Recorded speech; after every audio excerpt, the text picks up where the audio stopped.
Olá, turma, tudo bem com vocês? Eu sou a professora Cíntia, professora de História. Hoje nós vamos para a aula número 44 do 8º ano. E o assunto dessa aula é Europa Industrial e os Trabalhadores, teorias científicas do século XIX. Para o desenvolvimento desse assunto, temos os seguintes objetivos: definir o que eram e o objetivo das exposições universais, apontar a primeira exposição universal da Europa e sua importância e descrever as teorias científicas do século XIX, a transformação das espécies, a seleção natural e o darwinismo social. Antes de mais nada, já separe seus materiais para a aula de hoje. Você irá precisar do seu livro didático que trata sobre esse assunto, caderno de história para as anotações das principais informações, mas depois também para a realização da atividade, assim como lápis, caneta e borracha. Tendo todos esses materiais em mãos, de fato podemos prosseguir com esta aula. Inicialmente, nós temos a questão das exposições universais. Falei no final da última aula que eram momentos assim para expor as conquistas na área científica e tecnológica. Então, esse progresso técnico-científico possibilitado pela Revolução Industrial, ele passou a ser celebrado nesses grandes eventos que eram as exposições universais.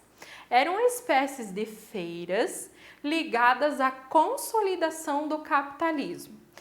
Elas foram as grandes vitrines do mundo inventivo, das grandes invenções e também produtivo da burguesia europeia. Era uma maneira tanto dos burgueses irem lá assistir, almejar esses produtos e era uma forma de fazer propaganda, desenvolver esse sentimento para adquirir esses produtos novos. Muito bem, sobre as exposições universais, elas exibiam e também comercializavam variados produtos da atividade humana, da agricultura até a metalurgia, dos instrumentos científicos aos novos materiais didáticos, das utilidades em geral às artes plásticas. Eram eventos que chamavam grande parte da população. Elas serviam para demonstrar a solidez do sistema fabril e o sucesso da civilização europeia, sucesso por meio do desenvolvimento industrial, o poder da invenção e também de domínio do ser humano sobre a natureza. Olha as invenções fantásticas que foram possibilitadas por meio desse uso da inteligência, da ciência, da tecnologia. Só que esse otimismo em relação ao mundo das inovações e também da tecnologia escondia as péssimas condições de trabalho dos operários, sem contar a questão da devastação ambiental. A primeira exposição universal, ela ocorreu na Inglaterra, no ano de 1851. Coloquei até uma imagem desse evento. Para abrigar o evento, foi erguida na cidade de Londres o grande Palácio de Cristal. Com que objetivo? Ele privilegiava a entrada da luz solar e ainda valorizava a iluminação natural. Neste evento que aconteceu lá em Londres, na Inglaterra, houve a entrada de mais de 14 mil expositores de 28 países. E ainda ela durou 140 dias. Tá? Ela estava aberta ao público, recebeu cerca de mais de 6 milhões de visitantes. O sucesso desse empreendimento proporcionou que outros ocorressem ao longo do século XIX e ainda inspira iniciativas semelhantes até os dias de hoje. Quem é que não viu uma feira de tecnologia ocorrendo, seja pela televisão ou até na sua cidade? Algo novo, seja móveis novos, máquinas novas, automóveis novos, que as empresas fazem esses momentos justamente para fazer uma publicidade, uma propaganda do seu novo produto e mostrar, demonstrar quais são os pontos positivos, porque ele é tão valoroso de fato. Sobre as teorias científicas do século XIX, estamos falando desse período. Filósofos e também cientistas desenvolveram formas de explicar fenômenos da natureza sem recorrer à religião. Explicar como surgimos, de onde surgimos, por que somos assim. O desenvolvimento de uma mentalidade científica levou à perda da influência política das igrejas e também à separação entre a igreja e o Estado, porque deu-se mais valor ao conhecimento adquirido por meio da ciência. Sobre as teorias do século XIX, iremos estudar sobre a transformação das espécies, a seleção natural e o darwinismo social, que de certa forma ele vem da questão da seleção natural, mas vocês já irão entender melhor. Transformação das espécies. Ela teve início no século XIX, essa teoria, e é do naturalista francês Lamarck. O que ele propôs? Que os seres vivos mais simples surgem por geração espontânea e se transformam segundo conforme duas leis. Órgãos são desenvolvidos ou são atrofiados de acordo com o uso ou o desuso deles. E as características adquiridas ou perdidas por um ser vivo são transmitidas a seus descendentes. A questão, por exemplo, o dente do siso, que até então era bem usado. Tem pessoas hoje que nem desenvolvem ele. Por quê? Porque ele não é mais usado. Outros têm e precisam arrancar porque ele já caiu em desuso e ainda às vezes atrapalha o crescimento dos demais dentes, causa dores horríveis, entre outras situações. Um exemplo bem básico, mas é claro que o professor de ciências vai explicar muito melhor para vocês em relação a esta.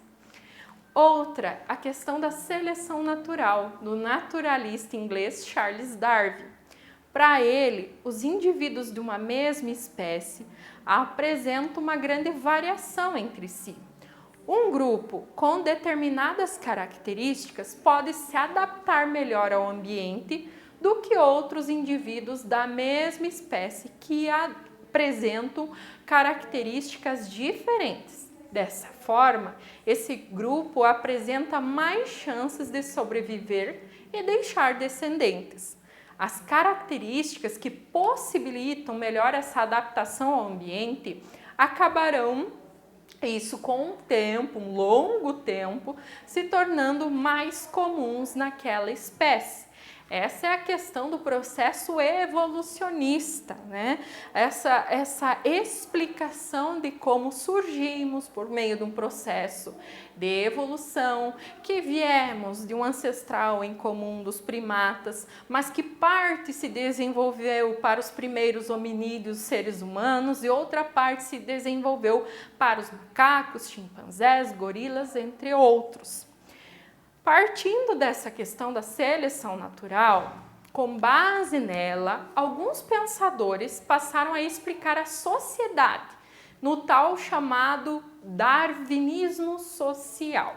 Como que funciona? Dentro do darwinismo social, os seres humanos são desiguais e dotados de capacidades inatas, algumas superiores e outras inferiores. Fato.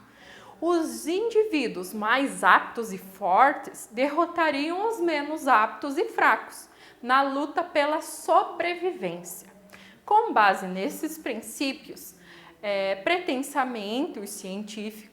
pretensamente científicos, discursos racistas surgem, que justificam a desigualdade social e a prática imperialista das potências europeias na África, na Ásia e na América. Nós vamos estudar na segunda Revolução Industrial o processo imperialista, em que os europeus vão dominar os territórios, principalmente da África e da Ásia. A América fica de fora, porque quem vai dominar a América é os Estados Unidos, tá?